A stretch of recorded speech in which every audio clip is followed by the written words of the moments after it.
నమస్కారం, బీఆర్కే న్యాయవేదిక కార్యక్రమానికి స్వాగతం. నేను బ్రహ్మం.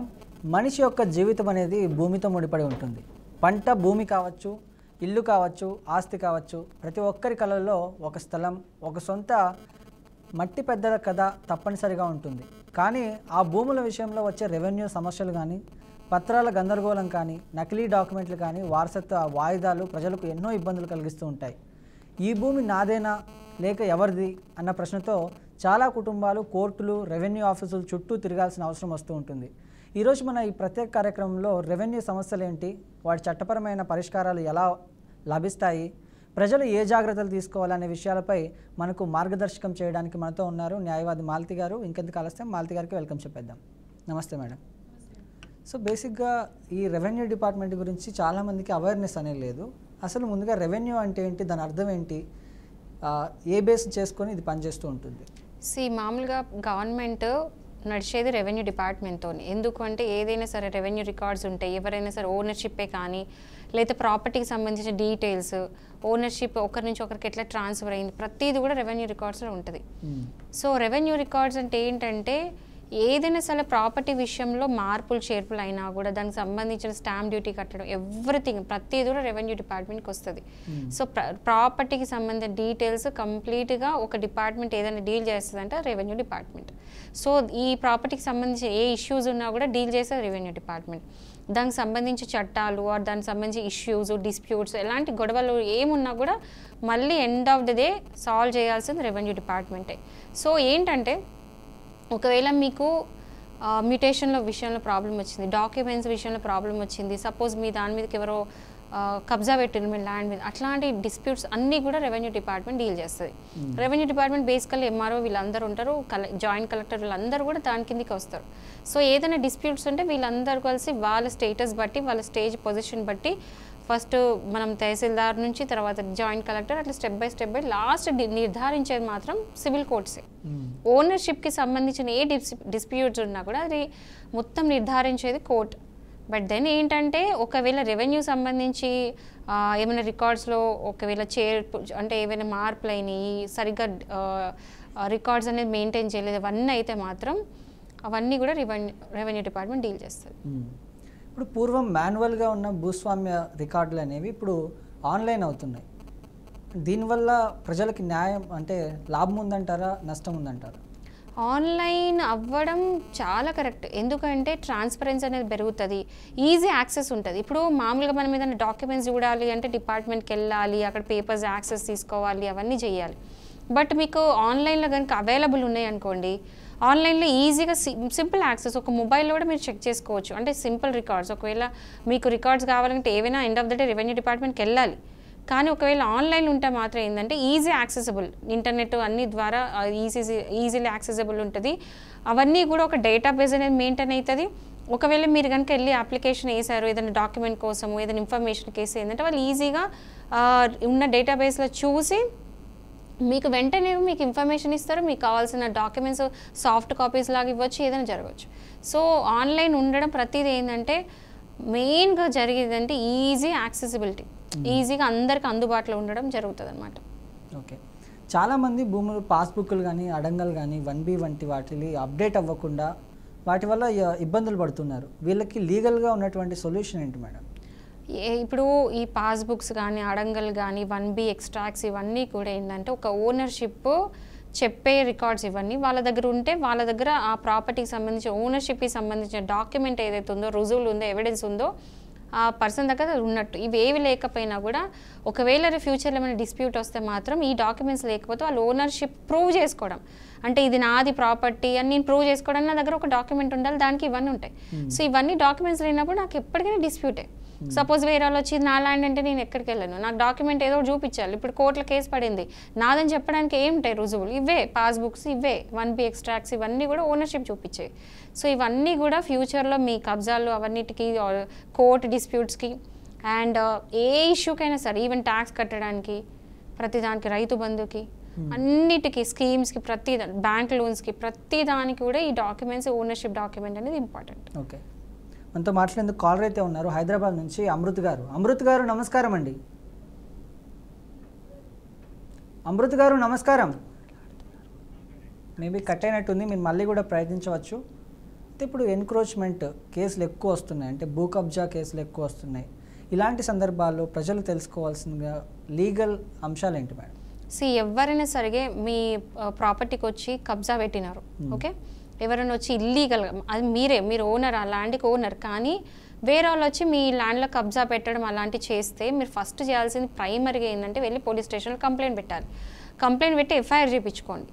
అక్కడ మీకు అంటే జనరల్ ఏంటంటే పోలీస్ స్టేషన్కి వెళ్తే ఏమవుతుందంటే ఇది సివిల్ నేచరు, సివిల్ డిస్ప్యూట్ కాబట్టి మేము తీసుకోమన్నారు. కానీ ఇల్లీగల్ అక్రమంగా వచ్చి మీకు ప్రాబ్లం చేస్తున్నారు, మీ ల్యాండ్లోకి వచ్చి వాళ్ళ పేపర్స్ లేకపోయినా, వాళ్ళు ఓనర్ కాకపోయినా కూడా మీ ల్యాండ్లోకి వచ్చి అక్రమంగా వాళ్ళు కబ్జా పెట్టడానికి ట్రై చేస్తే అది క్రిమినల్ మ్యాటర్ అవుతుంది.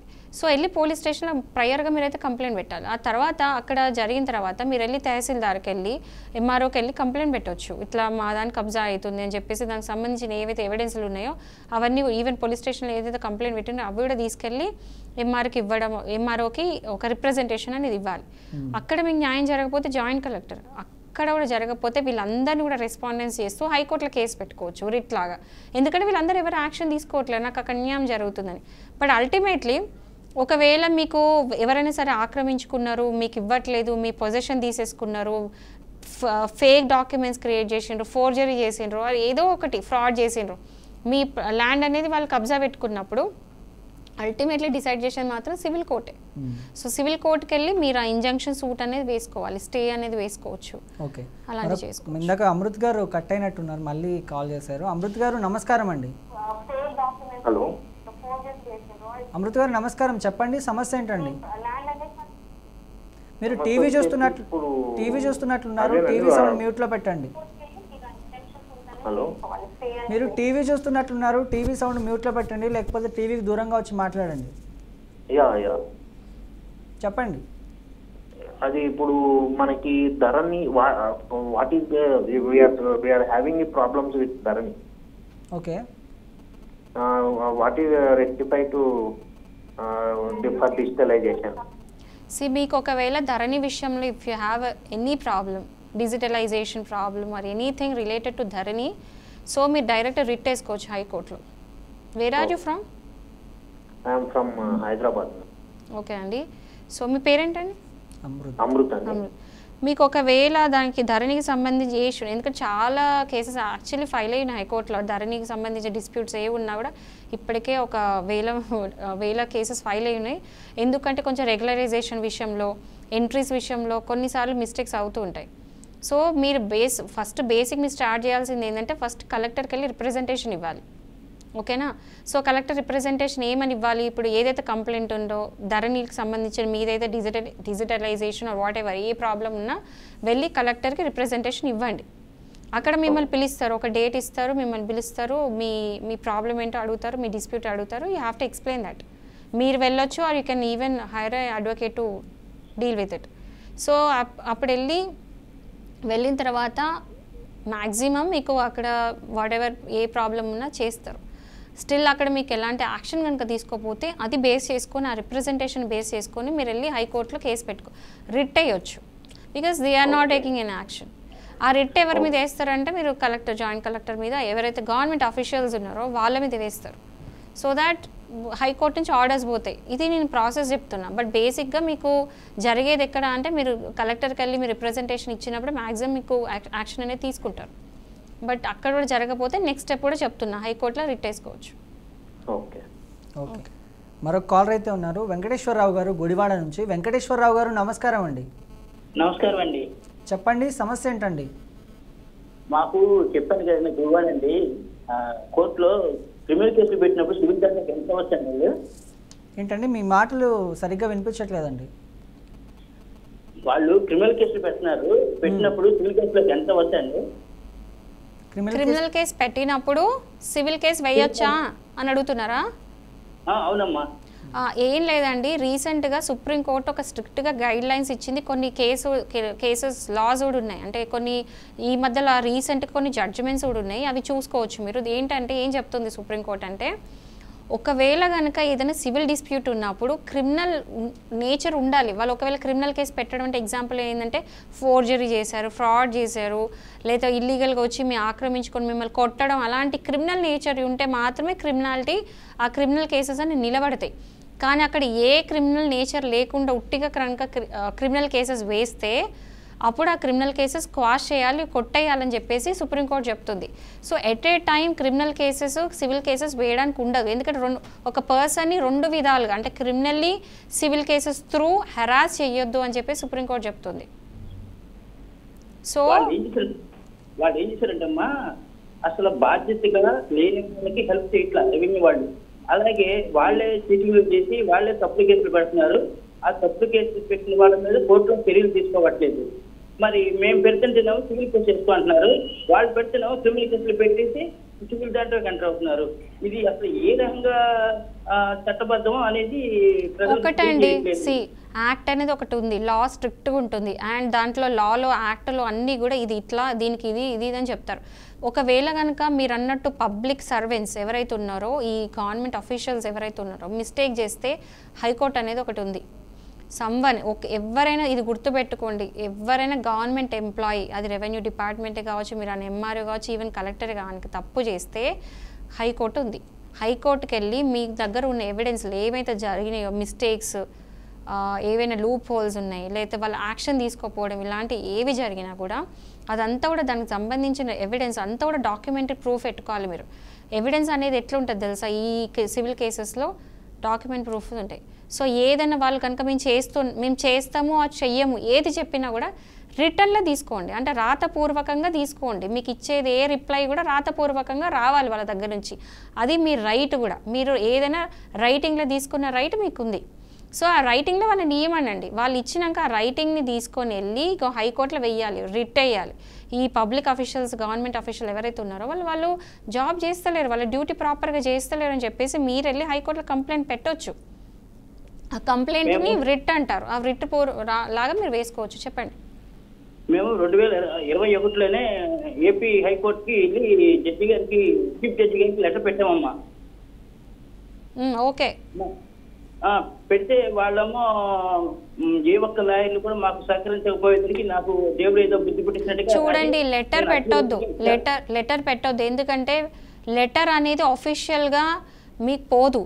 మీరు ఒక లెటర్ పెడితే కంపల్సరీ జడ్జి మీ లెటర్ని కన్సిడర్ చేసి దాన్ని న్యాయం చేయాలనే రూల్ లేదు. కానీ మీరు కనుక వెళ్ళి ఒక కేసు వేస్తే, అంటే రిట్ కనుక హైకోర్టులో వేస్తే అది బెంచ్ మీదకి వస్తుంది. అంటే జడ్జి గారు బెంచ్ మీదకి వచ్చినప్పుడు ఆ కేసును చూడాల్సిందే, వాళ్ళ యాక్షన్ తీసుకోవాల్సిందే, వాళ్ళు ఒక జడ్జిమెంట్ పాస్ చేయాల్సిందే. సో లెటర్ కంటే కూడా మీరు లెటర్ కూడా పనిచేస్తుంది, చేయదు అని చెప్పట్లా. బట్ వాళ్ళకున్న టైం ఫ్యాక్టర్, అంటే చాలా వేల కొద్ది కేసెస్ ఎవ్రీడే చూస్తారు. సో ఈ లెటర్ కన్సిడర్ చేసి అంటే వాళ్ళకి ఆ టైం పర్మిట్ చేయకపోవచ్చు. సో రిట్ వేస్తే ఏంటంటే ఆఫీషియల్గా కోర్టులో కేసు నడుస్తుంది, బెంచ్ మీదకి వస్తుంది, అడ్వకేట్స్ ఉంటారు, దీంట్లో న్యాయం ఏంటి, అన్యాయం ఏంటి, ఎట్లా జస్టిస్ చేయాలి అనేది జడ్జి బెంచ్ మీద డిసైడ్ చేస్తారు.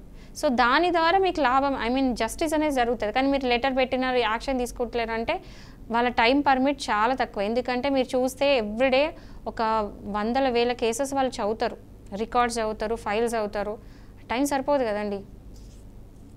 ఓకే, మరొక కాలర్ అయితే ఉన్నారు, సత్యనారాయణ గారు హైదరాబాద్ నుంచి. సత్యనారాయణ గారు నమస్కారం అండి.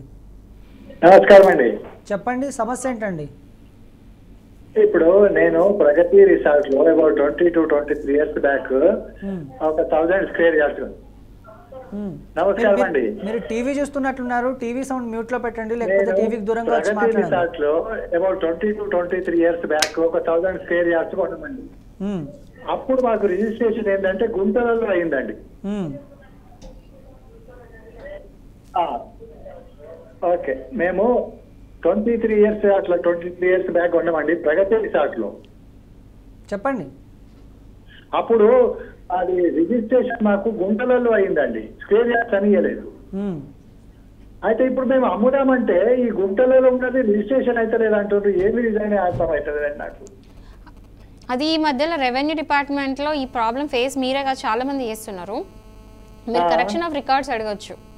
మీరు వెళ్ళి తహసీల్దార్ దగ్గర ఒక రిప్రజెంటేషన్ ఇవ్వండి, ఒక అప్లికేషన్ పడేయండి, కరెక్షన్ ఆఫ్ రికార్డ్స్ అని అడిగి తీసుకోవచ్చు. ఎట్లా అండి? తహసీల్దార్ దగ్గర పోయి అప్లికేషన్ ఇవ్వాలి. అప్లికేషన్ పెట్టండి. ఇప్పుడు ఏదైతే గుంటాస్ ఉందో ఆ స్క్వేర్ యార్డ్స్ కన్వర్ట్ చేయాలి. ఎందుకంటే ఎప్పుడు పాత డాక్యుమెంట్స్ ఉన్నాయి కాబట్టి కరెక్షన్ కోసం అని అడగండి. అది చాలా మంది ఫేస్ చేస్తున్నారు ఈ ప్రాబ్లం. ఎందుకంటే మాకు అవసరం ఉంది అమ్ముకుందామంటే ఏది రిజిస్ట్రేషన్ అయితే లేదు అంటున్నారు. అవును, అదే రిప్రజెంటేషన్ ఇవ్వండి, వాళ్ళు ఏదో ఒక రిప్లై ఇస్తారు. ఆ రిప్లై కూడా సరిపోతుంది మీరు అమ్ముకోవడానికి. ఎందుకంటే మీకు మీరు రికార్డ్స్లో ఒక అప్లికేషన్ పెట్టినారు, ఇలా జరిగిందని చెప్తారు. ఆ అప్లికేషన్ స్టాంప్ అవన్నీ పడతాయి మీకు. సో ఆ పేపర్ కూడా మీరు అమ్ముకుందాము అన్నప్పుడు వాళ్ళకి ఎవరైతే కొనే వాళ్ళు ఉంటారో వాళ్ళకి ఈ రిప్రజెంటేషన్ మీరు ఏదైతే అప్లికేషన్ ఇచ్చినా వాళ్ళు కనీసం మీ మీద నమ్మకం వస్తుంది కదా. సో అదైనా చేయండి. ఫస్ట్ బేసిక్ అయితే మీరు వెళ్ళి అప్లికేషన్ అనేది వేయండి. ఓకే. నార్మల్గా వారసత్వ ఆస్తులు అనేవి, వారసత్వం నుంచి వచ్చిన ఆస్తులు అనేవి మామూలుగా ఎవరి పేరు మీద రిజిస్ట్రేషన్ చేసుకోవాలనుకుంటే ప్రాసెస్ ఎలా ఉంటుంది? దానికి కావాల్సినటువంటి డాక్యుమెంట్స్ ఏమేమి సబ్మిట్ చేయాల్సి ఉంటుంది మేడం? వారసత్వంగా ఆస్తులు వస్తే ఫస్ట్ మ్యూటేషన్ చేసుకోవాలి. సో మ్యూటేషన్ చేయాలంటే ఏం చేయాలంటే ఫస్ట్ ఎవరి పేరు మీద అయితే ప్రాపర్టీస్ ఉన్నాయో వాళ్ళ డెత్ సర్టిఫికేట్ తీసుకోవాలి. ఆ డెత్ సర్టిఫికేట్ తీసుకెళ్ళి కోర్టులో వేయాలి. దాని ప్రాసెస్ ఒక్కటే, సింపుల్ ప్రాసెస్ ఏంటంటే కోర్టుకి వెళ్ళి లీగల్ హెయిర్ సర్టిఫికేట్ తీసుకోవాలి. లీగల్ హెయిర్ ఏంటంటే ఆ పర్సన్ ఎవరైతే చనిపోయారో వాళ్ళకి సంబంధించిన వారసుల మేము అని చెప్పేసి కోర్టులోకి వెళ్ళి ఒక అప్లికేషన్ వేయాలి. అప్లికేషన్ వేస్తే లీగల్ హెయిర్ సర్టిఫికేట్ మామూలుగా ఒక 3 to 6 months పట్టవచ్చు. సో దానికి మీరు ఏమేమి డాక్యుమెంట్స్ వేయాల్సి ఉంటుందంటే డెత్ సర్టిఫికేట్, ఆ ప్రాపర్టీకి సంబంధించి సేల్ లీడ్స్, ఏమేమి ప్రాపర్టీస్ని అవన్నీ సేల్ లీడ్స్, మీ ఆధార్ కార్డ్స్, మీ ఐడీస్, ట్యాక్సెస్, ప్రతిదీ ఏదో అంటే ప్రాపర్టీకి సంబంధించిన డీటెయిల్స్ అవన్నీ కూడా ఇవ్వచ్చు. లేదు లీగల్ హెయిర్ సర్టిఫికేట్ కావాలి అంటే ఒక ఫార్మాట్ ఉంటుంది, దాన్ని బట్టి ఏమేమి డాక్యుమెంట్స్ అంటే అవన్నీ వేసి లీగల్ హెయిర్ సర్టిఫికేట్ తీసుకోవాలి. ఆ లీగల్ హెయిర్ సర్టిఫికేట్ తీసుకొని, డెత్ సర్టిఫికేట్ తీసుకొని, సేల్ డీడ్స్ తీసుకొని, ట్యాక్సెస్ తీసుకొని, అన్నీ తీసుకొని వెళ్ళి అప్లై చేయాల్సి ఉంటుంది. సో అప్లై చేసినప్పుడు అక్కడ మీకు మ్యూటేషన్ జరుగుతుంది. రెవెన్యూలో మ్యూటేషన్ జరిగినప్పుడు ఏదైతే ఆన్లైన్ రికార్డ్స్, రెవెన్యూ రికార్డ్స్ అని చెప్తూ ఉంటాం, ఆ రెవెన్యూ రికార్డ్స్లో వాళ్ళ పేరు నుంచి మీ పేరుకి మ్యూటేషన్ అనేది జరుగుతుంది. ఆ రికార్డ్స్లో ఉండిపోతుంది. సో అట్లా ఉండిపోతేనే మీరు కంప్లీట్గా మీకు ఓనర్షిప్ వచ్చినట్టు అవుతుంది. సో వారసత్వంగా వచ్చింది అని చెప్పేసి కామ్గా ఉండకూడదు, కంపల్సరీ మ్యూటేషన్ చేయించుకోవాలి. మ్యూటేషన్ చేయించుకుంటేనే మీకు ఆ ఓనర్షిప్ అనేది ట్రాన్స్ఫర్ అవుతుంది, అయినట్టు కూడా లెక్క. ఎందుకంటే ఫ్యూచర్లో డిస్ప్యూట్స్, ఎలాంటి లిటిగేషన్ లేకుండా, కోర్ట్స్లో కనుక ఏమైనా కేసెస్ పడినా కూడా ఇబ్బంది కాకుండా ఉండడానికి ownership transfer must. So legal heir certificate తీసుకొని మ్యూటేషన్ అనేది కంపల్సరీ చేయించుకోవాలి. సో మీరు మ్యూటేషన్ కంపల్సరీ అని చెప్తున్నారు.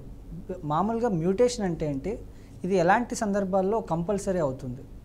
ప్రతి డాక్యుమెంట్కి, ప్రతి రిజిస్ట్రేషన్ తర్వాత ఫాలో అప్ కంపల్సరీ మ్యూటేషనే. ఎందుకు అంటే రెవెన్యూ రికార్డ్స్లో ఒక పేరు ఉంటుంది. సపోజ్ ఇప్పుడు మీరు ఈసీ తీశారు, ఒక ఇన్కమ్ రేట్ సర్టిఫికేట్ తీపిస్తే దాంట్లో డీటెయిల్స్ ఉంటాయి, సేల్ లీడ్ నెంబర్స్ అన్నీ ఉంటాయి. వీళ్ళ పేరు నుంచి వీళ్ళ పేరుకి వచ్చింది, ఎలా వచ్చింది, through sale deed, through gift deed, అట్లాంటివి అంటే సెటిల్మెంట్ డీడ్, అట్లా రకరకాల డీడ్స్తోని వీళ్ళ పేరు మీద నుంచి వీళ్ళ పేరుకు మారింది అని చెప్పేసి ఆ ఈసీలో కనిపిస్తుంది. సో అవన్నీ జరగాలంటే మేము మ్యూటేషన్ చేయించాలి. మ్యూటేషన్ అంటే మీనింగ్ ఏంటంటే ఓనర్షిప్ ట్రాన్స్ఫర్ చేయడం, అంటే ఒక పర్సన్ నుంచి ఇంకో పర్సన్కి ఓనర్షిప్ మారడం. అది గిఫ్ట్ డీడా, సేల్ డీడా, వారసత్వమా, ఏదైనా కానివ్వచ్చు. బట్ ఒక ఓనర్షిప్ ఒక దగ్గర నుంచి ఇంకోటి దగ్గరికి వెళ్ళినప్పుడు దాన్ని మ్యూటేషన్ అంటారు. ఆ మ్యూటేషన్ అనేది రెవెన్యూ రికార్డ్స్లో రిఫ్లెక్ట్ అవుతుంది. సో దీన్ని మ్యూటేషన్ అంటారు. ఆ మ్యూటేషన్ ఎందుకు అవసరం అంటే చెప్తున్నాను కదా, మీరు బ్యాంక్ లోన్స్ తీసుకోవాలన్నా మీకు మ్యూటేషన్స్ అవసరం, క్రాప్ లోన్స్ రావాలన్నా, లేకపోతే ఇప్పుడు రైతు బంధు తెలంగాణలో ఉన్నట్టు అది రావాలన్నా, ఫ్యూచర్లో ఏం డిస్ప్యూట్స్ రాకుండా, లేకపోతే పక్క వాళ్ళు వచ్చేసి నా ప్రాపర్టీ అంటే మీరు చూపించుకోవడానికి స్ట్రాంగ్ ఎవిడెన్స్ అవుతుంది సివిల్ కోర్ట్స్లలో. ప్రతి కోర్టులో ఏ డిస్ప్యూట్ మిమ్మల్ని కాపాడేది మ్యూటేషనే. ఎందుకంటే ఆన్లైన్ రికార్డ్స్, రెవెన్యూ రికార్డ్స్ మారితే అది చాలా జెన్యూన్ అన్నట్టు ఆయన గట్టిగా నమ్మొచ్చు అనమాట. సో కోర్టు కూడా అది నమ్ముతుంది. ఓకే. ఈ మధ్యకాలంలో నకిలీ డాక్యుమెంట్స్ అనేవి సృష్టించి అసలు ఆ భూముల రిజిస్ట్రేషన్ అనేవి తప్పుదావ పట్టిస్తున్నారనే అలాంటి కేసెస్ మనం చూస్తూనే ఉన్నాం. రీసెంట్గా నాకు కూడా ఒక వ్యక్తి, అంటే నాకు బాగా దగ్గరగా తెలిసిన వ్యక్తికి ఫ్రెండ్ 2 కోట్ల రూపాయలు లోన్ తీసుకొని ల్యాండ్ కొన్న తర్వాత బ్యాంకు వాళ్ళు కూడా అలా డాక్యుమెంట్స్ చూసి లోన్ ఇవ్వడం జరిగింది. రిజిస్ట్రేషన్ ఆఫీస్లో కూడా ఆ డాక్యుమెంట్స్ చూసి రిజిస్ట్రేషన్ చేయడం జరిగింది. కానీ అన్నీ ఉన్నా కూడా అక్కడికి వెళ్తే ల్యాండ్ లేదు. ఇలాంటి సందర్భాలు అంటే ఫేక్ డాక్యుమెంట్స్ క్రియేషన్ అనేది చాలా ఎక్కువైపోయింది. దీన్ని అరికట్టడానికి లీగల్గా ఎలాంటి ప్రొసీడింగ్స్ ఉండాలి, లీగల్గా ఎలాంటి చర్యలు తీసుకోవాలి మేడం? నేను అదే చెప్తా, ఎవరైనా సరే ప్రాపర్టీ కొనాలి అని ఫిక్స్ అయినప్పుడు వాళ్ళ దగ్గర లింక్ డాక్యుమెంట్స్, ఆ ప్రాపర్టీకి సంబంధించిన డాక్యుమెంట్స్ ప్రతిదీ తీసుకుంటారు. కానీ ఏమైపోతుందంటే మీరే వెరిఫై చేసేసుకుంటారు. ఓకే, జిరాక్స్లు ఉన్నాయి, పాత సేల్డీడ్ ఉంది, ట్యాక్స్లు ఉన్నాయి, అవి ఉన్నాయి, ఇవి ఉన్నాయి అని చెప్పేసి మీరే ఫిక్స్ అయిపోతారు. ఇది జెన్యూన్ డాక్యుమెంట్, జెన్యూన్ ప్రాపర్టీ అని ఫిక్స్ అయిపోతారు, కొనేస్తారు. అది ఎప్పుడు కరెక్ట్ కాదు. ఎందుకంటే మీరు అన్ని లక్షలు కోట్లు పెట్టి ప్రాపర్టీ కొంటున్నారు అన్నప్పుడు ఒక legal advice must and should. So మీకు సంబంధించిన ప్రాపర్టీకి సంబంధించిన డాక్యుమెంట్స్ అన్నీ తీసుకెళ్ళి ఖచ్చితంగా అడ్వకేట్ అడ్వైజ్ తీసుకోండి, లీగల్ అడ్వైజ్ తీసుకోండి. తీసుకుంటేనే నేను ఇది ఒక అడ్వైజ్ లాగా ఇస్తున్నా. ఎందుకు అంటే మీ ఫ్యూచర్ లిటిగేషన్ కాపాడడానికి. ఎందుకు అంటే మీకు తెలుస్తుంది. ఎగ్జాంపుల్ ఏంటంటే ఇప్పుడు మీరు ఒక ప్రాపర్టీ కొన్నారు, ఒక్క డాక్యుమెంట్స్ చూస్తేనే సరిపోదు. మీరు ఈవెన్ చెక్ చేసుకోవాలి అది అసైన్ భూమినా, లేకపోతే ప్రాహిబిటెడ్ లిస్టులో ఉందా, లేకపోతే భూదాన్లో ఉందా, అలాంటివన్నీ మీకు అర్థం కాదు. అది అడ్వకేట్ మాత్రం చూడగలుగుతారు. ఎందుకంటే దానికి లిస్ట్ ఉంటుంది, దాన్ని చూసుకోవచ్చు. లేదా దాని మీద ఏమైనా కోర్టు కేసెస్ ఉన్నాయా అన్నీ కూడా చెక్ చేసి దానికి టైటిల్ ఫ్లో ఇస్తారు. ఎక్కడి నుంచి ఎక్కడికి మారింది ప్రాపర్టీ, దీని లింక్ ఏమైనా లిటిగేషన్ ఉందా, ప్రతిది కూడా ఒక అడ్వకేట్ మీకు ఈజీగా మీకు ఒపీనియన్ అని ఇస్తే ఆ ఒపీనియన్ బేస్ చేసుకొని మీరు ప్రాపర్టీ కొనొచ్చు. ఎందుకు అంటే మీ ఫ్యూచర్ లిటిగేషన్ అవాయిడ్ చేయడం కంటే ఇది ఈజీ కదా, అలాంటివి చేయండి. బట్ ఇది చాలామంది చేయరు. ఒకవేళ మీరు అన్నట్టు ఫోర్జరీ, ఫ్రాడ్ అలాంటిది ఏమైనా జరిగింది అనుకోండి, లేకపోతే ఇంకేదైనా ఇప్పుడు మీరు మాట్లాడారు 2 కోట్లు తీసుకున్నారు, ఆ పర్సన్ ఫస్ట్ వెళ్ళి ప్రాపర్టీని చెక్ చేసుకుంటే అయిపోయేది కదా. ఇప్పుడు ఒక క్రిమినల్ కేసు అయినట్టు. సో ఈ కేసులో అతను ఏం చేయొచ్చు అంటే వెళ్ళి పోలీస్ స్టేషన్లో కంప్లైంట్ పెట్టాలి, ఎఫ్ఐఆర్ చేయించుకోవాలి. ఆ పర్సన్ ఎవరైతే మిస్ అయిందో ఆ పర్సన్ని వెతకాలి. అప్పుడే ఆయనకి ఏదైనా న్యాయం జరుగుతుంది. ఎందుకంటే చేసింది అక్కడ ఫ్రాడ్, చీటింగ్. సో చీటింగ్ అవన్నీ జరిగినాయి కాబట్టి ఆ పర్సన్ని ఫస్ట్ వెతుకుతేనే అతని నుంచి రికవరీ కొట్టుకోవచ్చు. ఆ డబ్బులు ఏవైతే తీసుకున్నాడో 2 కోట్లు ప్రాపర్టీ లేకుండా ఏం లేకుండా ఫ్రాడ్ చేసి తీసుకున్నాడు కాబట్టి క్రిమినల్ కేసు అది, కంప్లీట్గా సివిల్ మ్యాటర్ కాదు, అది క్రిమినల్ కేసు. ఎందుకంటే చీటింగ్ అయింది. సో వెళ్ళి అతని మీద వెతికి అతని డబ్బులు రికవరీ చేసుకోవాలి, అంతే. ఇంకా ఓకే, ఇప్పుడు మామూలుగా ప్రభుత్వం ఇచ్చిన పంట భూములు కానీ లేకపోతే హౌసింగ్ ఫ్లాట్స్ కానీ ఇలాంటివన్నీ మళ్ళీ అమ్మకాలు, అంటే ప్రభుత్వం ఒకసారి ఇచ్చిన తర్వాత కూడా మళ్ళీ అమ్మకాలు జరిగితే చట్టపరంగా ఎలాంటి చర్యలు తీసుకుంటారు? అన్నీ వాయిడ్, అవన్నీ పనికిరానివి. ఎందుకంటే ఒక్కసారి ప్రభుత్వం కల్టివేషన్ కంటే పంట పండించుకోండి, మీరు వాడుకోండి అని చెప్పేసి పూర్ పీపుల్ ఎవరైతే ఉంటారో ఆ బిలో పావర్టీ లైన్ వాళ్ళని చూసి వీళ్ళు అప్లికేషన్స్ వేస్తే వాళ్ళ తగ్గట్టుగా ఓన్లీ వ్యవసాయం చేసుకోండి, దాని నుంచి బతకండి, మీ లైవ్లీహుడ్కి పనికొస్తుందని చెప్పేసి ప్రాపర్టీ ఇచ్చిన తర్వాత అది అమ్మడానికి ఉండదు. ఎందుకంటే ఇచ్చిందే ఒక దానం లాగా. ఓకే, సో ఆ ప్రాపర్టీని మీరు వేరే వాళ్ళకి ఇవ్వడానికి లేదు. ఎందుకంటే మీ పరిస్థితి చూసి మీకు ఇచ్చినప్పుడు మీరు ఈవెన్ స్కీమ్లో వచ్చిన ఇల్లులే కానీ ల్యాండ్సే కానీ ఏవైనా సరే అమ్మడానికి ఉండదు. ఒకవేళ ఎవరైనా అమ్మితే అది వ్యాలిడ్ కాదు. ఒకవేళ ఎవరైనా కొంటే కూడా మీ డబ్బులన్నీ బూడిద పాలైనట్టే. ఎందుకంటే ఏదైతే ట్రాన్సాక్షన్ అయిందో, మీరు ఏదైతే సేల్ లీడ్స్ అవన్నీ జనరల్ సేల్ లీడ్స్ జరగవు, రిజిస్ట్రేషన్స్ అవ్వవు, ఆపేస్తారు. అలాంటి అన్నీ కూడా వాయిడ్, మీ డబ్బులన్నీ వేస్ట్ అవుతాయి. ఎవరు అమ్మొద్దు, కొనొద్దు అలాంటివి. మనకి ఇప్పుడు ఆన్లైన్ సిస్టమ్స్ ఉన్నాయి, ఆర్టీసీ కానీ, ధరణి కానీ, మీ సేవ కానీ, ఇలాంటి సిస్టమ్స్ ఉన్నాయి. వీటి వల్ల జనాలకి లాభాలు ఉన్నాయంటారా, లేకపోతే స్టిల్ అక్కడ సమస్యలు ఎదురవుతున్నాయంటారా? ఇవన్నీ కూడా ఖచ్చితంగా యూస్ఫుల్ అందరికి. ఎందుకంటే ఆన్లైన్లో ఉండడం వేరు, మళ్ళీ ఫిజికల్ కాపీస్ వెళ్ళి ఒక పెద్ద రూమ్ ఉంటుంది, ఆ రెవెన్యూ డిపార్ట్మెంట్ ఇట్లా రూమ్స్ ఉంటాయి, వెళ్ళి ఆ ఫైల్స్ వెతకడానికి వారాలు అయితే. మీకు ఏదైనా డాక్యుమెంట్ పాతది కావాలి, కొత్తదంటే పర్లేదు, కొంచెం పాతదన్నా కూడా అది వెతకడానికి తీయడానికి మీరు 10 days పట్టచ్చు. బట్ అది ఆన్లైన్లో ఉండదు, ఆ ఇష్యూ ఉండదు. ఎందుకంటే ఆన్లైన్లో మొత్తం డేటాబేస్లో ప్రతిది కూడా అప్లోడ్ అయి ఉంటాయి. అండ్ మీరు వెనెవర్ యూ వాంట్, ఎప్పుడు కావాలన్నా కూడా మీరు అది రిట్రీవ్ చేసి తీసుకోవచ్చు. దానివల్ల మీకు ఇష్యూస్ ఉండవు. సో ఆన్లైన్ అనేది ఉండడం చాలా ఇంపార్టెంట్, ఈజీ. ఇప్పుడు కానీ ఏంటంటే ఇప్పుడు ఒక కాల్ చేశారు ధరణి గురించి, చాలా ఇష్యూస్ ఉన్నాయి, టెక్నికల్ ఇష్యూస్ ధరణిలో చాలా ఉన్నాయి. చాలా మంది ఎంట్రీస్ కాలేదు, తప్పుగా ఎంట్రీస్ అయినాయి, ఒకరి పేరు పడే వాళ్ళు ఇంకో పేరు పడడం, అలాంటివి ఉన్నాయి. చాలా కరెక్షన్స్ అవసరం ఉన్నాయి. సో కొంచెం టెక్నికల్ ఇష్యూస్ సార్ట్ చేస్తే అదర్వైజ్ గుడ్, వెరీ గుడ్. మరో కాలర్ ఉన్నారు మేడం, నిర్మల్ నుంచి దివాకర్ గారు. దివాకర్ గారు నమస్కారం అండి. నమస్కారం అండి, చెప్పండి సమస్య ఏంటండి? అయితే మన సబ్ రిజిస్టర్ ఆఫీస్ లో అది రిజిస్ట్రేషన్ అయిన తర్వాత అంటే ఓపెన్ ప్లేస్, అంటే హౌస్ ఓపెన్ ప్లేస్ ఇల్లు, అయితే మీ వాయిస్ కట్ అవుతుందండి. మున్సిపల్ లో మళ్ళీ మొటేషన్ చేసుకోమంటారా? మళ్ళీ ఇంకొకసారి చెప్పరా? సబ్ రిజిస్టర్ ఆఫీస్ లో రిజిస్ట్రేషన్ అయిన తర్వాత ల్యాండ్ ఓపెన్ ప్లేస్ హౌస్ మళ్ళీ మున్సిపాలిటీలో కూడా చేసుకోవాల్సి ఉంటుందా? చూడండి, మ్యూటేషన్ మస్ట్, మున్సిపాలిటీ కాదు. మీరు నేను ఒక్కటే చెప్తా, ప్రతి క్లయింట్కి ఒక్కటే చెప్తా, ఒక్కసారి రిజిస్ట్రేషన్ అయిందంటే ఫాలో అప్ నెక్స్ట్ మ్యూటేషన్. ఎందుకంటే మీ రెవెన్యూ రికార్డ్స్లో మీ పేరు మారాలి. ఎవరైతే ఓనర్ ఉన్నారో ఆ ఓనర్ నుంచి మీ పేరు మీద మారాలి రెవెన్యూ రికార్డ్స్లో. ఎందుకంటే ఫ్యూచర్ లిటిగేషన్ అవాయిడ్ చేయడానికి కంపల్సరీ మ్యూటేషన్ అవసరం. కంపల్సరీ చేయించాలి. మ్యూటేషన్ చేసేది రెవెన్యూ డిపార్ట్మెంట్ అండి. టౌన్లో హౌస్ ప్లేస్ హౌస్ ఇంటికి సంబంధించింది. ఓకే, మ్యూటేషన్ చేయించుకోండి కంపల్సరీ. ఓకే, మరో కాలర్ అయితే ఉన్నారు, వెంకటరెడ్డి గారు కరీంనగర్ నుంచి. వెంకటరెడ్డి గారు నమస్కారం అండి. మేబీ కట్ అయినట్టుంది, మీరు మళ్ళీ కూడా ప్రయత్నించవచ్చు. అయితే ఇప్పుడు డబుల్ రిజిస్ట్రేషన్స్ అనేవి చాలా కామన్ అయిపోయాయి మేడం. ప్రతి చోట అలాంటి సమస్యలు అనేవి ఎదురవుతున్నాయి. అసలు డబుల్ రిజిస్ట్రేషన్ జరిగితే లీగల్గా హక్కు ఎవరికి పరిగణించబడుతుంది? ఒక సపోజ్ ఏ అనే పర్సన్ రిజిస్ట్రేషన్ జరిగింది, తర్వాత బి అనే పర్సన్ కూడా రిజిస్ట్రేషన్ చేయించుకున్నాడు. సో సపోజ్ ఏ అనే పర్సన్ 2000 సంవత్సరంలో చేయించుకున్నాడు రిజిస్ట్రేషన్. బి అనే పర్సన్ వచ్చేసి 2005లో చేయించాడు. సో ఇక్కడ క్వశ్చన్ మార్క్ ఏంటంటే ఎవరిది ఏ రిజిస్ట్రేషన్ చెల్లుబాటు అవుతుంది అని. చాలామంది కన్ఫ్యూజ్ ఏమవుతారంటే 2005లో ఎవరికైతే రిజిస్ట్రేషన్ ఉందో అది వాళ్ళదే చెల్లుబాటు అవుతుంది అనుకుంటారు, కానీ కాదు. యాక్చువల్లీ 2000 అంటే ఎవరిదైతే ఫస్ట్ రిజిస్ట్రేషన్ అవుతుందో వాళ్ళదే చెల్లుబాటు అవుతుంది. సో ఎవరిదైతే 2000 అయిందో ఆ ఫస్ట్ రిజిస్ట్రేషన్ అవుతుంది. సెకండ్ రిజిస్ట్రేషన్ అసలు వాయిడ్, అది వ్యాలిడే, ఇన్వాలిడ్ రిజిస్ట్రేషన్స్. సో ఎవరికైనా ఇట్లాంటి ఇష్యూస్ వస్తే కనుక క్యాన్సిలేషన్ ఆఫ్ సేల్ డీడ్ అడుగుతూ సివిల్ కోర్ట్స్లో కేసు వేసుకోవచ్చు. వేసినప్పుడు ఆ సెకండ్ సేల్ డీడ్ అయితే ఉందో ఆ రిజిస్ట్రేషన్ అనేది క్యాన్సిల్ చేసేస్తారు. ఆ సేల్ డీడ్ ఏమైనా రెవెన్యూ రికార్డ్స్లో ఏ జరిగినా కూడా కరెక్షన్స్ అన్నీ అవుతాయి. ఈ ఒకసారి కోర్టు నుంచి ఆర్డర్స్ వస్తే ఆ తర్వాత రెవెన్యూ రికార్డ్స్లో కూడా మొత్తం కరెక్షన్స్ అనేవి జరుగుతాయి. సో ఎవరైనా సరే డబల్ రిజిస్ట్రేషన్ అనే ప్రాబ్లం ఇష్యూ ఫేస్ చేస్తే ఫస్ట్ మీరు చేయాల్సింది ఏంటంటే సివిల్ కోర్ట్స్కి వెళ్ళేసి క్యాన్సిలేషన్ ఆఫ్ సేల్ డీడ్స్ అనేది అడగాలి. ఓకే, రామకృష్ణ గారు నమస్కారం.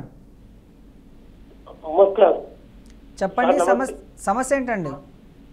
హలో, మీరు టీవీ చూస్తున్నట్లున్నారు, టీవీ సౌండ్ మ్యూట్ లో పెట్టండి, లేకపోతే టీవీకి దూరంగా వచ్చి మాట్లాడండి. మేడం అసైన్మెంట్ భూమి ఉంది మేడం. చెప్పండి. అసైన్మెంట్ ల్యాండ్ ఉంది. చెప్పండి. మీరు టీవీకి దూరంగా వచ్చి మాట్లాడండి. Assignment land sir. అవునండి, చెప్పండి, కొంచెం టీవీకి దూరంగా వచ్చి మాట్లాడండి. అసైన్మెంట్ ల్యాండ్ ఉంది. పొల్యూషన్లో ఉన్నాం, మేమే పొల్యూషన్లో ఉన్నాం. మాట్లాడు. అయితే పొల్యూషన్ ఉన్నాము. హలో, ఆ పొజిషన్లో మీరు ఉన్నారు, చెప్పండి. మాకు పట్ట కాయిదాలు లేవండి. హలో, చెప్పండి, మీ సమస్య పూర్తిగా చెప్పండి. మాకు పట్ట కాయిదాలు లేవు సార్. మాకు అసైన్మెంట్ పట్టా చెప్పలేదు. పాతది అసైన్మెంట్ కాయిదాలు ఉన్నాయి, లేవు మేడం. మీరు అసైన్మెంట్ ల్యాండ్ లో ఉన్నారు అండ్ ఆ ల్యాండ్ లో మీరు పొజిషన్ లో ఉన్నారు, కానీ మీకు ఎప్పుడు వచ్చిందంటే భూమి బుక్కులు లేవు. మాకు 86 ఓకే, 86లో కనుక మీకు వచ్చి ఉంటే మీరు ఎందుకు తీసుకోలేదు? మాకు ఇయ్యలే మేడం. పొల్యూషన్ ఉన్నాం 30 మేము అలానే ఉన్నాం. మీరు వెళ్ళి ఇప్పుడు అప్లై చేయండి తహసీల్దార్ దగ్గరికి వెళ్ళి.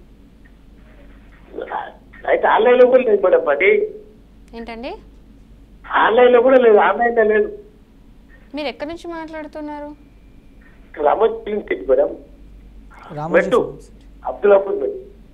ఓకే, చూడండి, ఇప్పుడు ఆన్లైన్ లో ఎవరి పేరు వస్తుంది మరి? ఓకే, అయితే మీది రెవెన్యూ రికార్డ్స్కి ఎక్కలేదు. మీరు వెళ్ళి రెవెన్యూ డిపార్ట్మెంట్కి వెళ్ళి అప్లై చేసుకోండి. ఇంట్లో మీరు మీకు అసైన్ ల్యాండ్ ఇచ్చినట్టు మీ దగ్గర కాగితాలు ఏమున్నాయి? ఏది లేదా? ఓకే, అప్పుడు ఇంకొకరికి ఇచ్చిన పాస్బుక్ ఉంది. ఓకే, అది పట్టుకొని వెళ్ళేసి మీరు అడగండి. మీరు అప్లికేషన్ కానీ పెట్టుకుంటే మీరు తీసుకోండి. Okay okay madam. ఓకే, మరొక కాలర్ ఉన్నారు, నరసింహరావు గారు ఉప్పల్ నుంచి. నరసింహరావు గారు నమస్కారం అండి. నమస్తే సార్. నమస్తే చెప్పండి, సమస్య ఏంటండి? సార్ సమస్య ఏంటంటే 2002లో 500 గజాలు గట్కేసర్లో కొన్నా సార్ నేను. అయితే అప్పుడు 2002లో రిజిస్ట్రేషన్ అయింది నాకు. అయితే 2009లో రిజిస్ట్రేషన్ బ్యాన్ అయింది సార్. మళ్ళీ అమ్ముకుందామంటే రిజిస్ట్రేషన్ బ్యాన్ అయింది అన్నారు. అసలు విషయం ఏంటంటే అది అసైన్ భూమిలో జీపీ లేఅవుట్ చేసింది సార్. అప్పుడు గ్రామ పంచాయతీ అప్రూవల్ మీద లేఅవుట్ చేసి అమ్మిండ్రు. సరే లేఅవుట్ చేసిరు, గ్రామ పంచాయతీ అప్రూవల్ ఉంది కదా అని మేము కొన్నాం సార్ 500 గజాలు. అది 2009లో రిజిస్ట్రేషన్ బ్యాన్ అంటే సీలింగ్ వచ్చిందని చెప్పేసి ఆపేసారు సార్. ఇప్పుడు ఏంటి సార్ నా పరిస్థితి? ఫస్ట్ థింగ్ ఏంటంటే మీరు మోసపోయారు, ఇది చెప్పగలుగుతా. ఎందుకంటే అసైన్ ల్యాండ్ విషయంలో ఎస్పెషల్లీ ఒకవేళ మీరు తెలంగాణ నుంచి మాట్లాడితే తెలంగాణ హైకోర్టులో చాలా చాలా స్ట్రిక్ట్. అసైన్ ల్యాండ్స్ జోలికి వెళ్ళొద్దు. అసైన్ ల్యాండ్స్ మీద కనుక మీరు లక్షల కోట్లు పెట్టినా అవి మీకు రావు, ఆ ప్రాపర్టీ మీకు ఉండదు. ఎందుకంటే ఎవరి పేరు మీద అయితే అసైన్ అయిందో అది వాళ్ళదే ఓనర్స్. మీరు బై మిస్టేక్ ఉన్నా ఏం కొన్నా కూడా అది వేస్ట్. మీరు చేయగలిగింది ఒక్కటే, ఎవరికైతే మీరు డబ్బులు ఇచ్చి కొన్నారో వాళ్ళని వెళ్ళి మీ డబ్బులు మీకు తిరిగి ఇచ్చేయండి అని చెప్పేసి మాట్లాడుకోండి. నిజమే మేడం. ఆ రోజు నేను సబ్ రిజిస్టర్ ఆఫీస్కి వెళ్ళి కూడా మేడం వింటున్నాను, చెప్పండి. హలో, చెప్పండి. సబ్ రిజిస్టర్ ఆఫీస్కి వెళ్ళి సార్ ఈ సర్వే నంబర్ లో ఈ ల్యాండ్ కొంటున్నాను, మరి రిజిస్ట్రేషన్ అవుతుందంటే అవుతుందని చెప్పారు. రిజిస్ట్రేషన్ కూడా చేశారు.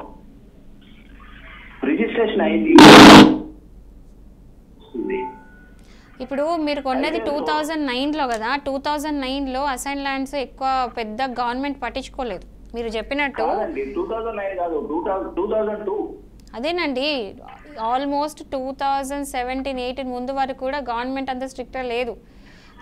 అసైన్ ల్యాండ్ రిజిస్ట్రేషన్స్ అయినాయి, వాళ్ళు తినిపించే వాళ్ళు తినిపించారు, తినేవాళ్ళు తిన్నారు. వాళ్ళకి తెలిసి కూడా అసైన్ ల్యాండ్ తెలిసి కూడా పర్మిషన్స్ కూడా ఇచ్చిండ్రు. సో ఇవన్నీ అయితే జరిగినాయి. ఇదైతే అంటే ఓపెన్గా అది ఓపెన్ సీక్రెట్ అది.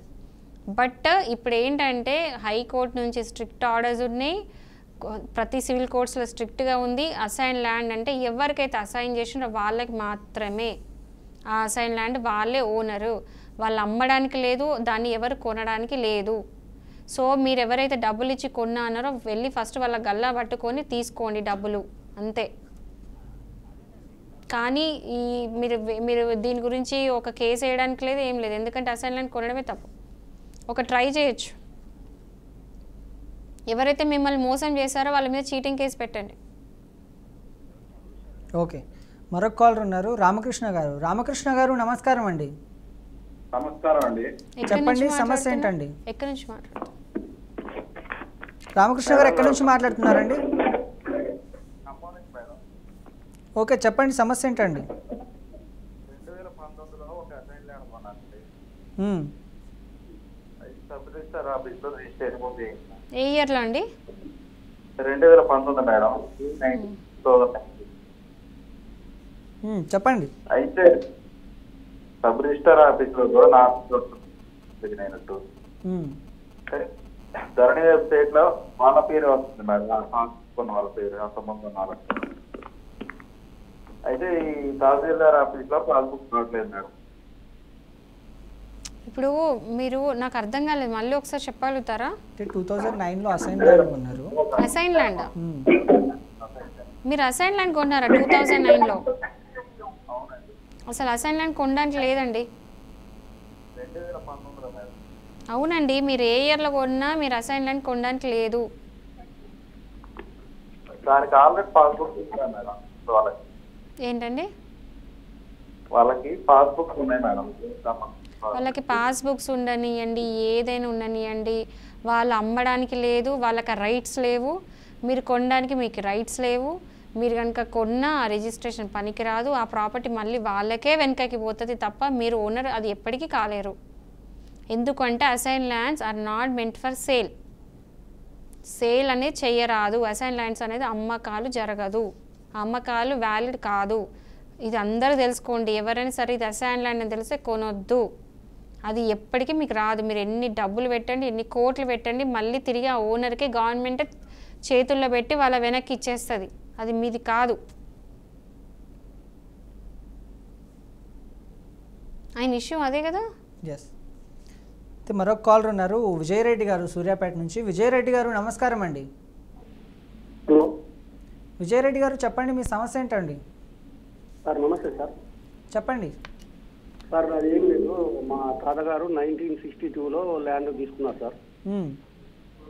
అయితే మొత్తం 21 ఎకరం తీసుకుని దాంట్లో 19 ఎకరాలు పట్టా చేయించుకున్నారు. మిగిలిన 2 ఎకరాలు పట్టా చేయించుకోలేదు సార్. అది సార్ అది ఏమైందంటే మా ఫాదర్ వాళ్ళు కూడా కొన్ని కుటుంబ సమస్యల వల్ల చేయించుకోలేదు, ఇప్పటిదాకా చేయించుకోలేదు. అయితే పొజిషన్లో మేమే ఉన్నాం సార్ దాకా 1962 నుంచి. అయితే వాళ్ళు వేరే పక్కన ఉన్న రైతు మా భూమి అక్రమంగా 1 ఎకరం వాళ్ళు పట్టా చేయిస్తున్నారు సార్. ఓకే, డాక్యుమెంట్స్, దానికి సంబంధించినటువంటి డాక్యుమెంట్స్ మీ దగ్గర ఉన్నాయా? డాక్యుమెంట్ అంటే మాకు ఆ ల్యాండ్ అతను మాకు 1962లో అమ్మినప్పుడు మాకు మామూలు పేపర్ మీద రాసిస్తారు సార్. దాదాపు మామూలు. మీరు టీవీ చూస్తున్నట్లున్నారు, టీవీకి దూరంగా వచ్చి మాట్లాడండి సార్. టీవీకి దూరంగా వచ్చి మాట్లాడండి. దూరంగా ఉన్నా సార్, దూరంగా ఉన్నాం సార్. అయితే ఇప్పుడు పొజిషన్లో ఎవరున్నారండి? మీరే ఉన్నారా? పొజిషన్లో 1962 నుంచి మేమే ఉన్నాం సార్. ఇప్పుడు కూడా స్టిల్ మీరే ఉన్నారా? 2018లో చేయించుకున్నారు సార్. 2018లో ఎకరం చేయించుకున్నారు. దాంట్లో మాకున్న 2 ఎకరాలలో ఎకరం భూమి పట్టా చేయించుకున్నారు అక్రమంగా. ఇప్పుడు మీ ఇష్యూ ఏంటండి? మాకు ఏంటంటే మేము ఎక్కడ అంటే మా ల్యాండ్ మాకు తిరిగి మాకు ల్యాండ్ పట్టా చేసుకోవడానికి ఎలా చేసుకోవాలండి? చూడండి, ఇప్పుడు వేరే వాళ్ళు వచ్చి దాంట్లో ఉంటున్నారా? పొజిషన్ వాళ్ళు తీసుకున్నారా? లేదు మేడం, లేదు మేడం. పొజిషన్లో మేము ఉంటాం, కాకపోతే లీగల్గా మాత్రం వాళ్ళు పట్టా వాళ్ళకు. ఓకే, మీరు ఇంజంక్షన్ వేయండి కోర్టులో. సార్ మీరు ఎక్కడి నుంచి మాట్లాడుతున్నారు?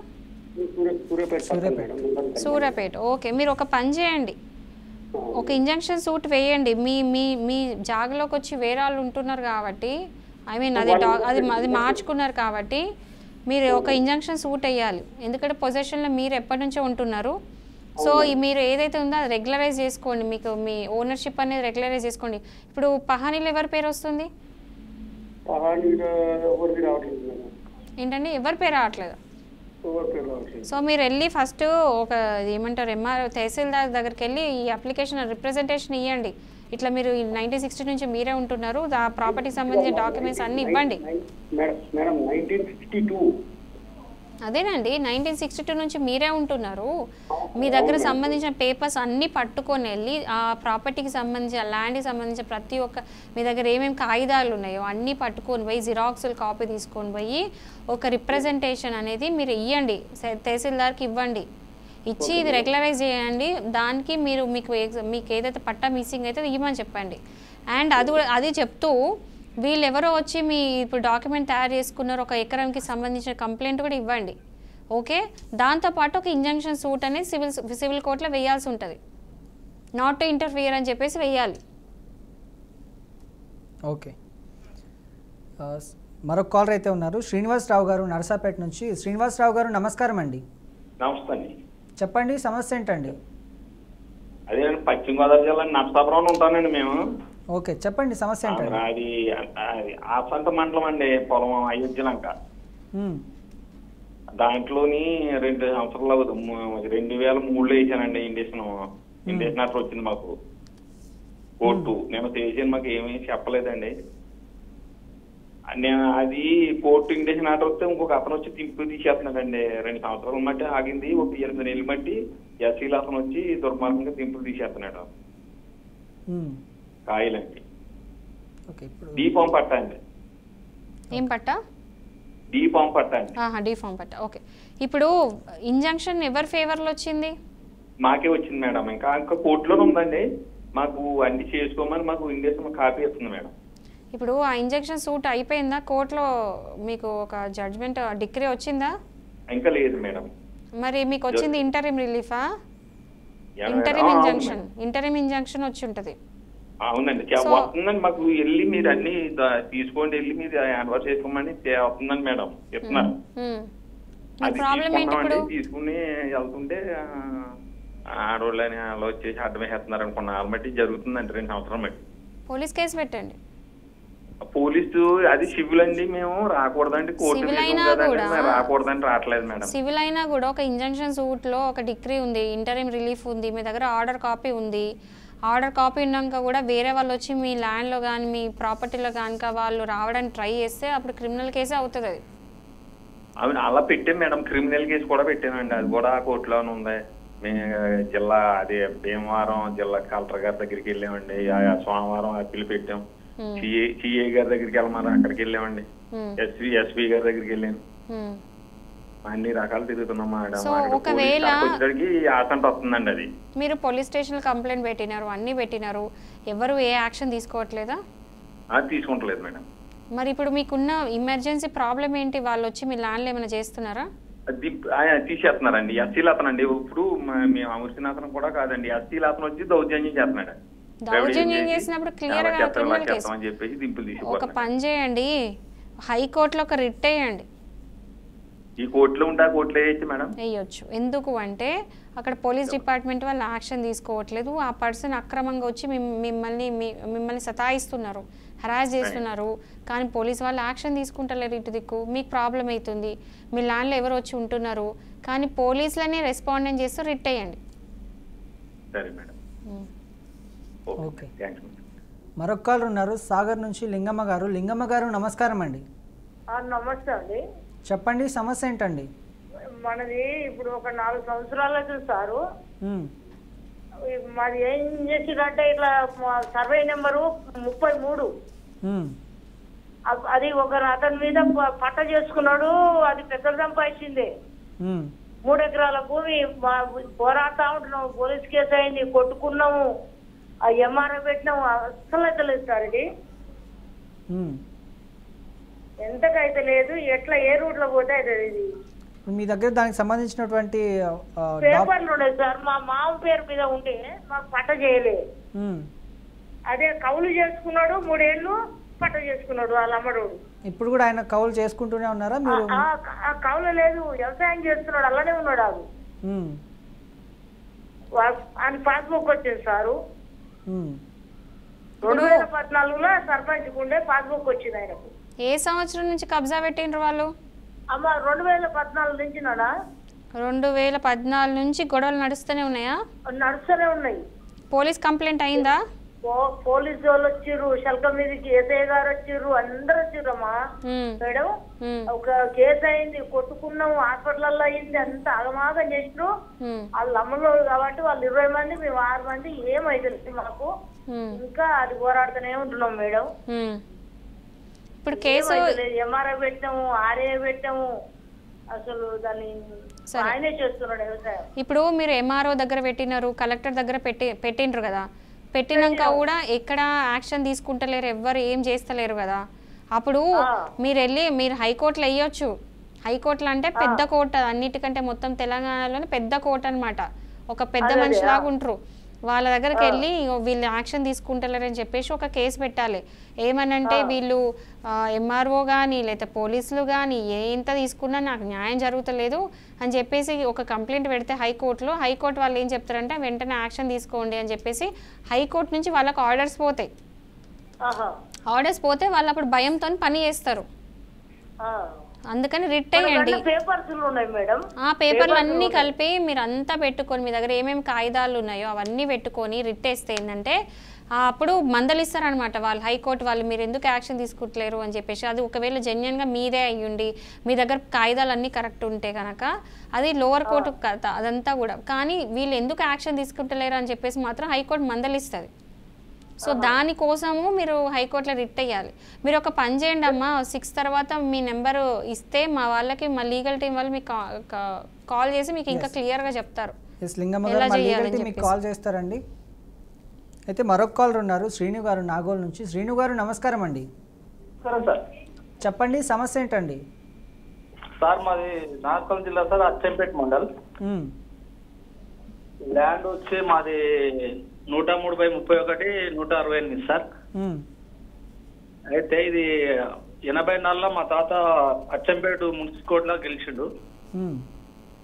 తర్వాత ఇప్పుడు 2024లో మళ్ళీ మేము జిల్లా కోర్టులో అప్పీల్ చేసినాం, సబ్ కోర్టులో. అది కూడా మేమే గెలిచినాం, కానీ డిగ్రీ కూడా వచ్చింది సార్ మాకు. కానీ అది ఇప్పుడు వాళ్ళు పోలీసు వాళ్ళు ఏం పట్టించుకోవట్లేదు సార్. అవతల వాళ్ళు మమ్మల్ని భయపెట్టించి వాళ్ళే దున్నుతున్నారు. అంటే వాళ్ళు ఒక 6 మంది ఉంటారు, నేను ఒక్కనే సార్. కోర్టు జడ్జిమెంట్ ఇచ్చిన తర్వాత కూడా మళ్ళీ వాళ్ళే చేసుకుంటున్నారు దాన్ని. జడ్జిమెంట్ వచ్చింది సార్. జడ్జిమెంట్ కాపీ ఉంది మా దగ్గర. పాత డిగ్రీ రెండు డిగ్రీలు ఉన్నాయి సార్. 1984లో ఒకటి. చెప్పండి. సరే, ఇప్పుడు మీ దగ్గర 2014ది డిగ్రీ కాపీ ఉన్నది కదా, అది తీసుకెళ్లి పోలీసులకు కంప్లైంట్ పెట్టినరా? డిగ్రీ ఉన్నాక, డిగ్రీ అంటే ఏంది? ఇంజంక్షనే కదా? ఇంజెక్షన్ కాదు, ఇంజెక్షన్ అయిపోయింది, 15 ఏళ్ళు నడిచింది, డిగ్రీ కంప్లీట్, జడ్జిమెంట్ వచ్చింది మేడం. అదేనండి. సో మీరు ఓనర్షిప్ చెప్తూ మీకు ఇప్పుడు వచ్చిన కాపీ ఏదైతే ఆర్డర్ ఉందో, ఆర్డర్ తీసుకెళ్లి పోలీస్కి ఇచ్చిండ్రా? వీళ్ళు డిగ్రీ ఉన్నాక కూడా మా జాగ్రత్త కబ్జా పెడుతున్నారని చెప్పిండ్రా? పెడితే అట్లే పోలీసు వాళ్ళు ఎస్ఐ సిఐ మాకు తెలియదు అంటే ఎస్పీ కూడా కలిసిన, ఎస్పీ కూడా స్పందిస్తలేదు మేడం. ఎస్పీ గైక్వాడ్ అని ఉంటాడు, ఆయన కూడా స్పందిస్తలేదు. అయితే మీరు ఏ కోర్టులో అయితే ఆ డిగ్రీ వచ్చిందో ఆ కోర్టులో కంటెంప్ట్ ఆఫ్ కోర్టు పెట్టండి. నార్కల్లో మేడం మాకు వచ్చింది. అదేనండి, అదే కోర్టుకి వెళ్ళి కంటెంప్ట్ ఆఫ్ కోర్టు వేయండి. కంటెంప్ట్ ఆఫ్ కోర్టు అంటే మాకు ఈ అడ్వకేట్లు కూడా సరిగ్గా చెప్పట్లేదు మేడం, మమ్మల్ని తిప్పుతారు నేర్. ఇంకా ఒక్కటే మీకున్న మార్గం ఒక్కటేనండి. ఎవరికైనా సరే డిగ్రీ ఉందనుకోండి, ఆ డిగ్రీ తీసుకెళ్ళి పోలీసులకు ఇచ్చి ఇది ఇంప్లిమెంట్ చేయని చెప్పడం.